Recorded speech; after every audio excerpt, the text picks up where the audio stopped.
He is a grassroots advocate, a strong proponent of community choice,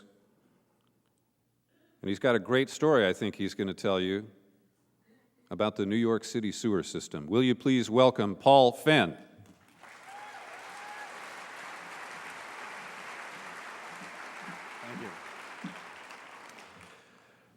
The idea of thinking globally and acting locally is a brilliant insight and an oxymoron, because local is global. Indeed, nothing ever happens in the world other than the local, whether your locals are family and friends, co-workers, or strangers. You may have heard the recent announcement of a death of environmentalism.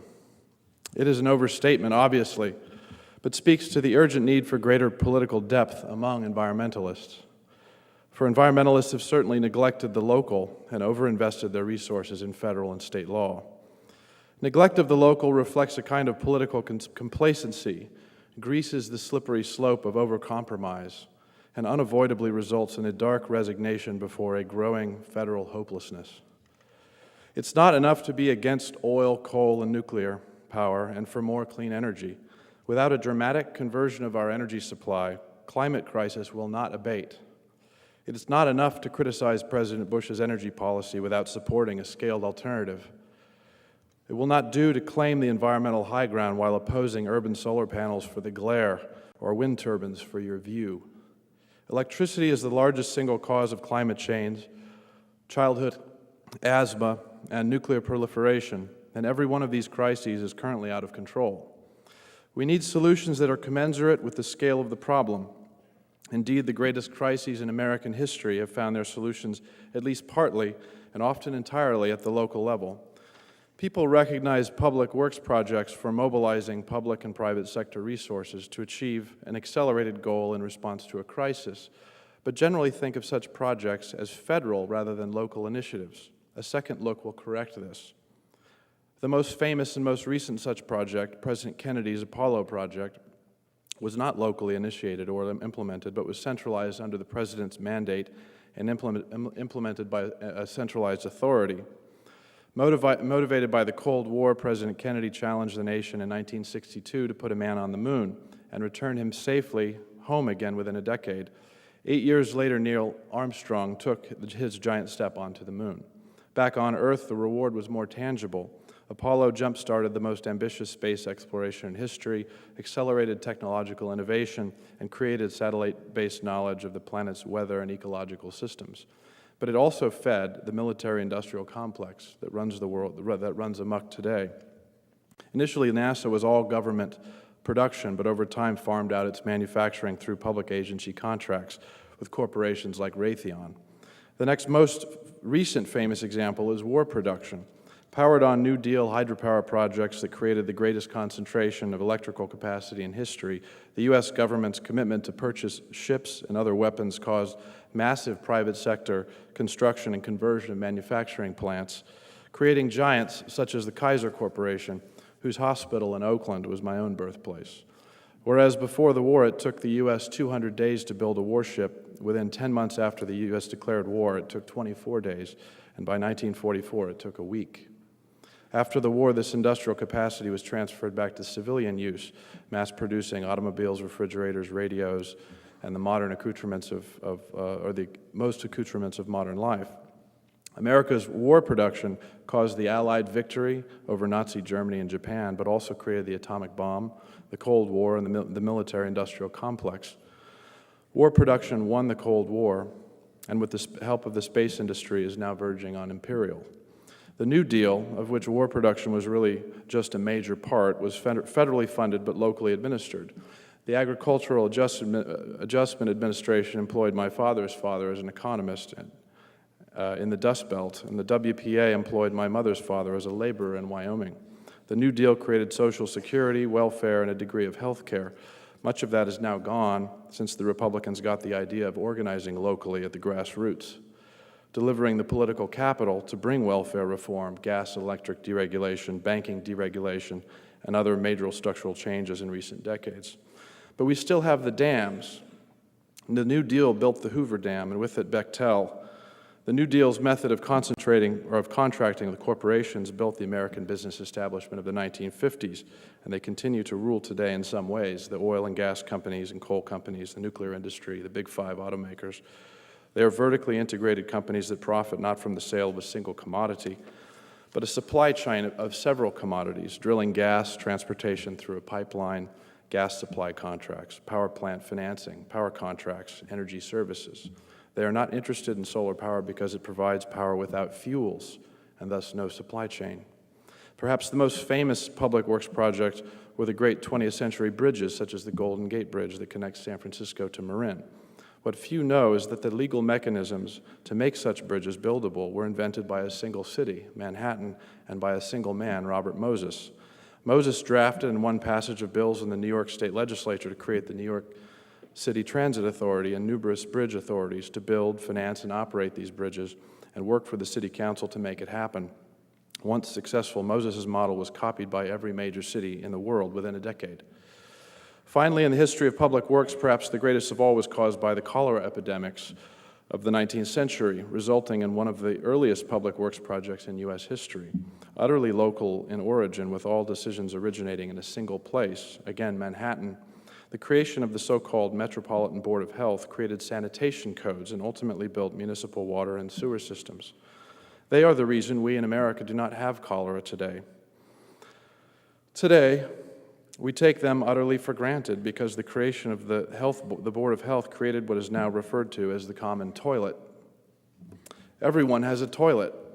What few know is how controversial this idea was originally, even after the cholera was proved to be caused by sewage pollution so pervasive that it could only be solved by a ubiquitous systemic change. Again, the idea of everyone having toilets was an extreme idea at the time, not just for a few skeptics, but Manhattan's very business establishment was dead set against it, calling it a form of socialism. There was a principled objection to the violation of property, which was required by pipes crossing under yards into homes and offices, the digging of trenches everywhere under eminent domain, the fear of public authority exercised to the disadvantage of private interests. We are a nation suspicious of government, and for good reason, as many of the good things we've done have also been terrible.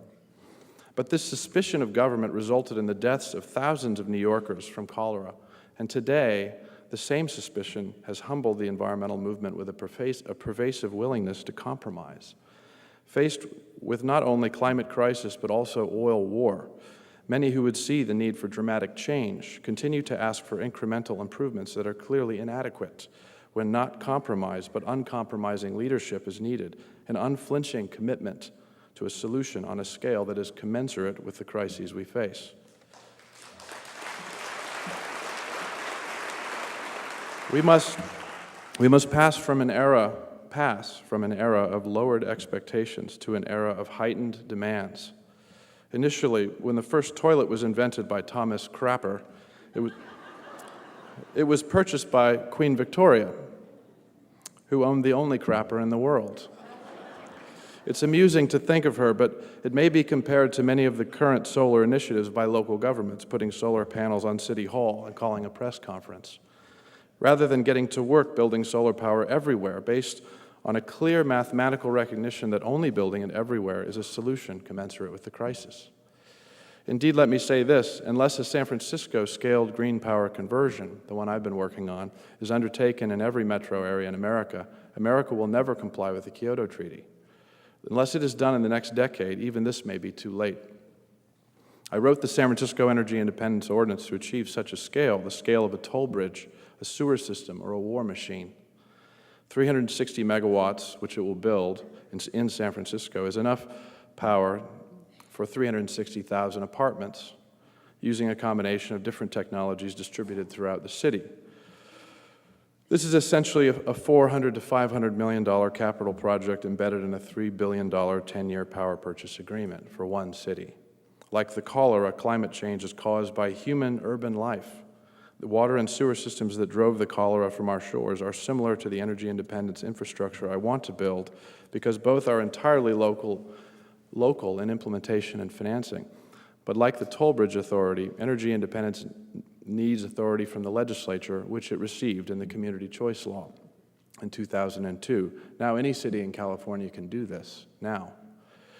This law enables it to repay solar H bonds from the Solar Bond Authority, which I also wrote. Finally, energy independence rests on local control. Unlike Moses' toll bridge authorities, which were self-governing special-purpose fiefdoms, energy independence is governed directly by a city council, mayor, or board of supervisors, locally controlled through community choice aggregation, financed by H-bonds, and enforced by the city attorney. Energy independence is built, operated, and maintained by the private sector under a power purchase agreement to serve your community. With such a total lack of U.S. leadership on the climate crisis and its leadership in oil war, many are looking now beyond America for examples of climate leadership and are finding it in Germany, now the largest and fastest growing solar power market in the world. You often hear America needs an energy policy like Germany's, with its rejection of nuclear power, its embrace of radical carbon pollution reductions, its famous solar feed-in tariff law, which spawned the industry. But Germany's renewable energy law did not originate with federal leadership any more than America's bridges or water and sewer systems. In fact, Germany's federal law was the downstream outcome of the efforts of a few activists in one rather obscure city, the municipality of Aachen. Thank you. They would thank you. So few know of them, but they did it. Who sought to make their city pay residents and businesses for installing solar panels. This policy was adopted as law by the Aachen City Council with a far more generous rate of pay than the German government now pays, by the way. It was an example of Aachen in its radical policy of supporting solar power that inspired 17 surrounding municipalities in the state of Schleswig-Holstein to adopt similar laws. Then the state legislature adopted Aachen's law as state policy. Then, several other German state legislatures adopted their own solar buyback programs, and if we must take our lesson from Germany, let it be the wisdom to recognize the fact that no federal law was politically or indeed intellectually possible without the leadership of Aachen's original law. Impossible. That is the power of the local, only after the series of local actions. Coming up from the grassroots, did a federal German law become thinkable and politically feasible? We've got to grow up and recognize the power of the local. You must know that California now faces a moment of decision. California can go green to Kyoto levels in the next just a few years, but the legislature and governor will not get you there. They'll do press conferences on hydrogen highways and solar panels, but without the local governments and the local communities leading, they will not follow. In fact, now the governor and the legislature are working on a new slate of 5- and 10-year power purchase contracts based on a liquefied natural gas terminal, which would be built probably in Southern California. This would bring the equivalent of 10 power plants worth of gas from the Middle East into a new fleet to provide your electricity. And right now, PG&E and the other utilities are negotiating these 5- and 10-year contracts, and will bring them to the state regulators for approval in June. There's an opportunity right now for cities to move. San Francisco is already making its move and will submit an implementation plan to the state regulators within the next 2 months. Marin, Oakland, Berkeley, Vallejo, Pleasanton, and a number of other Bay Area cities, adding up, in fact, to 22 cities statewide, are now pursuing community choice aggregation with a goal of 40% green power.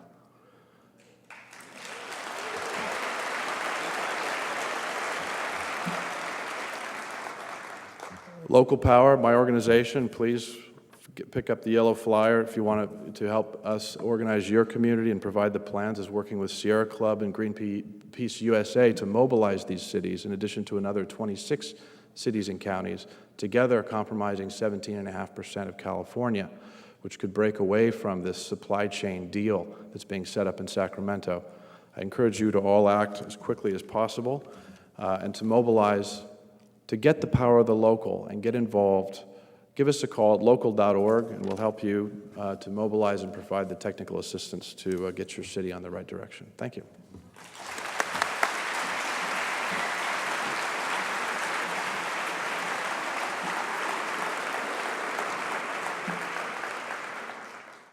And now, ladies and gentlemen, it is my distinct pleasure to welcome our keynote speaker this evening here in Marin County, California.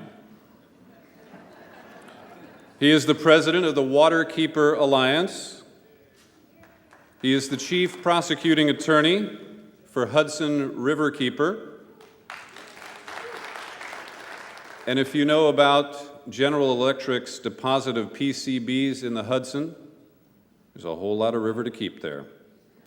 He also serves as a senior attorney to the Natural Resources Defense Council.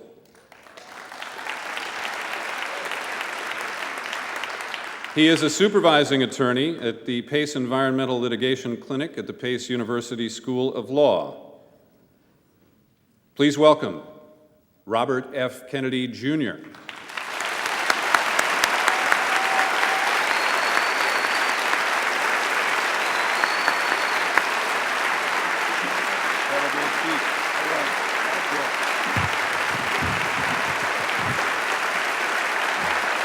Thank you. Thanks very much. I'm so happy to be here tonight. I want to start by apologizing for my voice. I have a touch of laryngitis, but I hope my throat will warm up as we proceed. I want to thank Water Planet and Sustainable Marin and Sierra Club, which has just done it. You know, I work for NRDC, and Sierra Club has just been our partner and the best partner that we could ever have in fighting this administration over the last 4 years in the Gingrich Congress since 1994. And I want to thank Larry Vaughn for his kind words about me and for all that he's done for the environment, for what just that Sierra Club's, for the role that Sierra Club plays, not only with the environment, but in its commitment to our democracy and the principles of our country. And I also just want to thank all of you for giving me the opportunity to visit Marin. This is my favorite place in the country to visit. When I come over I was telling that I spoke to a group of local politicians before, and I just told them that when I come over the Golden Gate Bridge and see Tiburon and Sausalito and those wonderful little towns and that remind me of John Steinbeck, and see these beautiful green hills, and every time I come here, meet these extraordinary people who have such an unusual commitment to community and to the values of our country. And it's really this community is really the paradigm of the best that America offers to all of us and to the world. And I want to thank you for your commitment to those values and to your local environment. And I'm doing a book signing after this, and my book, which is called Crimes Against Nature, which I wrote last year, was published in August. The book, and that talks a lot about this administration. The book is not really about the environment as much as it is about the corrosive impact of excessive corporate power on American democracy. And it's not a partisan book. It's not about a Democrat attacking a Republican. I have been disciplined. It attacks George Bush for sure, but I'm not attacking him because he's a Republican. I'm attacking him because he's just a catastrophe. I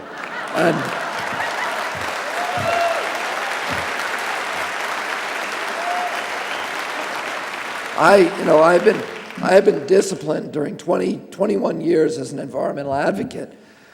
I've been disciplined about being nonpartisan and bipartisan in my approach to these issues. I support both Republican and Democratic candidates, and have worked for both of them during elections. I don't believe that there's any such thing as Republican children or Democratic children. I think the worst thing that could happen to the environment is if it becomes the province of a single political party. But you can't talk honestly about the environment in any context today without speaking critically of this president. This is the worst environmental president that we've had in American history. If you look at NRDC's website, you'll see over 400 major environmental rollbacks that have been promoted or implemented by this administration over the last 4 years as part of a deliberate, concerted effort to eviscerate 30 years of environmental law. It's a stealth attack. The administration knows that, and the Gallup poll says 81% of Republicans want stronger environmental laws and want them strictly enforced. And the administration, as I show in my book, received a memo from Frank Luntz, who's the primary Republican pollster, saying, if we openly attack the environment, we're going to pay the price at the polls. And so he recommended that if they're going to eviscerate the environmental laws, that they do it through a stealth attack. And they've used all kinds of ingenious stealth mechanisms to mask this radical agenda from the American people, including Orwellian rhetoric. When they want to destroy the air, they call it the Clear Skies Bill. When they want to destroy the forest, they call it the Healthy Forests Act. But most insidiously, they've put polluters in charge of virtually all the agencies that are supposed to protect Americans from pollution. The head of the Forest Service is Mark Ray, a timber industry lobbyist, who's probably the most rapacious timber industry lobbyist in history. The head of public lands is a mining industry lobbyist, Stephen Griles, who believes that public lands are unconstitutional. The head of the air division at EPA is a utility lobbyist who's represented nothing but the worst air polluters in America. The head of the woman who Bush appointed to run Superfund, Marianne Harinko, is a woman whose last job was teaching corporate polluters how to evade Superfund.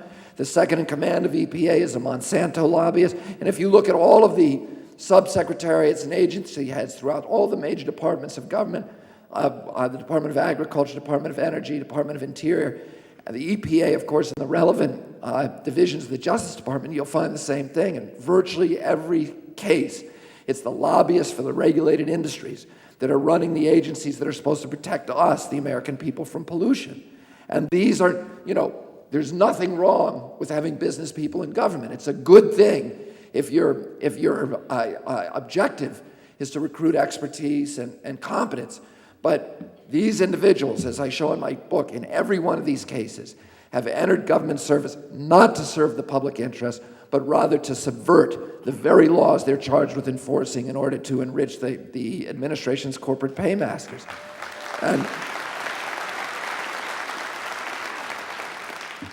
And they've already caused profound diminution in the quality of life in our country over the past 4 years, directly as a result of their decisions and their policies.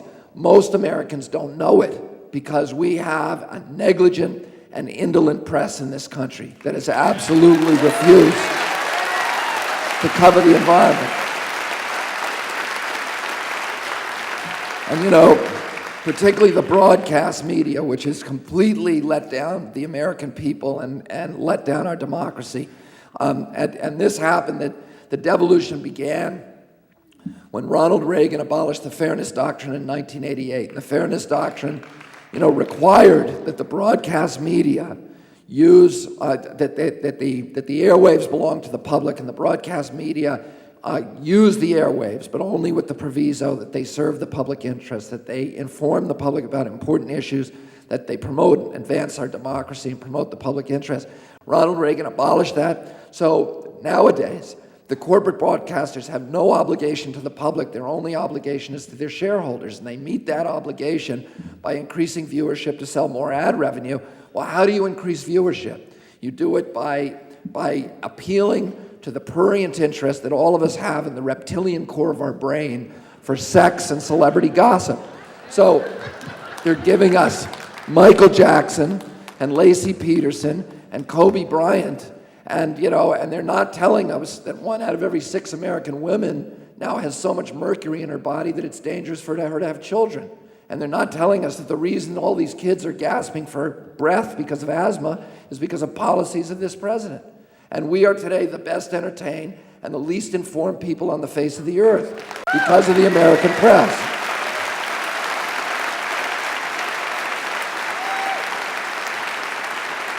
And as I said, there's been a profound diminution in quality of life in our country. And I talk about this, how the president's policies, because of the chokehold that all these various industries now have on the government, the nuclear industry and the chemical industry, industrial meat production, corporate agriculture, and many, many others have on this administration, on Congress, and how they've used that power to their own benefit and to the great detriment of the American people and cause diminution of quality of life.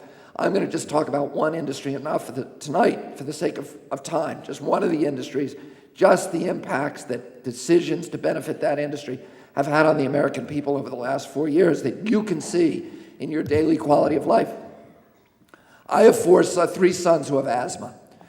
1 out of every 4 black children now in our cities now has asthma.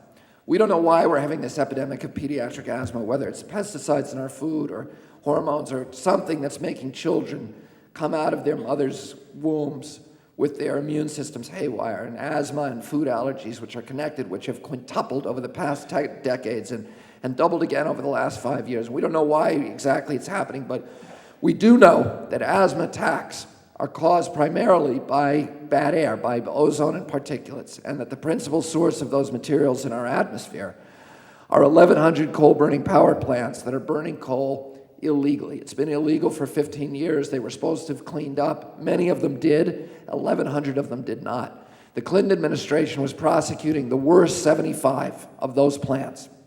Had another 52 under investigation. But this is an industry that donated $48 million to this president and the Republican Party during the 2000 cycle and have given $58 million since. And one of the first things the Bush administration did when it came into office was to order the Justice Department and EPA to drop all those lawsuits. The top 3 enforcers at EPA all resigned their jobs in protest. Bruce Buckheit, Sylvia Lawrence, Eric Schaefer. These are people who had served through multiple administrations, Republican, Democrat, Reagan and Bush, et cetera. And the Justice Department attorney charged with enforcing the cases said that this had never happened before in American history, where a presidential candidate accepts money from criminals under investigation or criminal indictment, and then orders those indictments and investigations drops when he achieves office. And you remember how indignant the national press got when Bill Clinton pardoned Mark Rich, but Mark Rich never killed anybody. And according to EPA's own website, these plants kill, just these plants, just the criminal exceedances from just those plants, kill 5,500 Americans every year. And then the president went and tore the heart out of the Clean Air Act, abolished the new source rule, the heart and soul of that act, the most fundamental, important rule in that act, which is the rule that required those plants to clean up 15 years ago. So now they will never have to clean up. And, we're living in a science fiction nightmare where my children and the children of millions of other Americans are being brought into a world where the air is too poisonous for them to breathe because somebody gave money to a politician.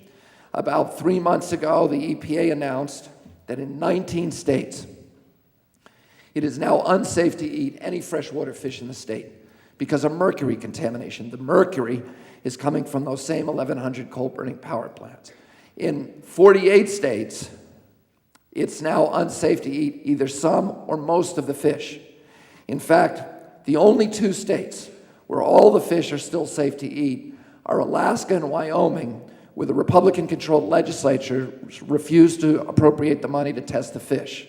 In all the other states, some, all, or most of the fish are unsafe to eat.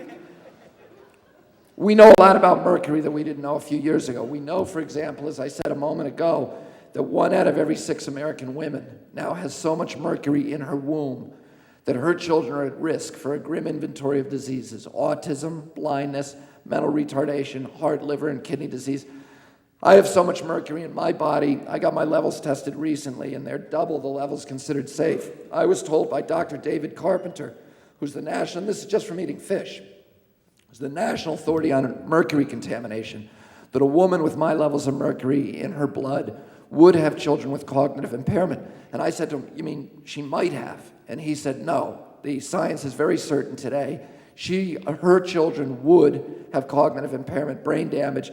He estimated a permanent IQ loss in those children of 5 to 7 points. Well, today there's 630,000 children born in this country every year who've been exposed to dangerous levels of mercury in their mother's wombs. And all these diseases that are associated with mercury poisoning, like speech delay, ADD, and autism, have in 1970, mercury is cumulative in the environment. More and more of it is in the environment. In 1970, 1 out of every 2,500 children had autism in this country. Today, 1 out of every 166. And 1 out of every 6 children have some kind of learning impairment, which is part of that family, that continuum of diseases that are affected by mercury. And, again, we're living in a world where, a country where my children, the children of most Americans, can now no longer safely engage in the seminal primal activity of American youth, which is to go fishing with their father and mother and come home and eat the fish because somebody gave money to a politician. The Clinton administration, recognizing the gravity of this national health epidemic, ordered or reclassified mercury as a hazardous pollutant under the Clean Air Act. That triggered a requirement that all of those companies remove 90% of the mercury within 3.5 years. It would have cost them less than 1% of plant revenues. The technology is there. We use it in Massachusetts. It's already mandated there. It's mandated in Europe.